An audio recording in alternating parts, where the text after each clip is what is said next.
everything you would need to do your acrylic nails is in this. This is only like $156, and depending on where you live and how many times you get your nails done, this is literally the same cost as one trip to the nail salon. The kit includes 2 different types of nail files. There's 100 grit, and then there is the 80 grit, and it's the half moon style. It comes with nail glue, and then it also comes with C-curve nail tips, and this is not the typical style that I like to use for my nails. I like a stiletto style, so I just cut them and shape them into the exact style that I want. It has acrylic primer that you put on before you add the acrylic. One of my favorite things about this is the Kolinsky hair brush. It's in size 10. These Kolinsky hair brushes are the best, and they're pretty expensive on their own. So it's pretty awesome that it comes with that. And then of course it has the EMA monomer. And then there are 3 different shades of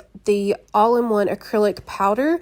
There's clear, cover, and then pure white, which is what I'm using today. And then there's a very beautiful acrylic top coat, clear coat, that does need to be cured. And then finally, to top everything off, is this cuticle oil, which I love. It makes your hands look so nice and shiny and moisturized.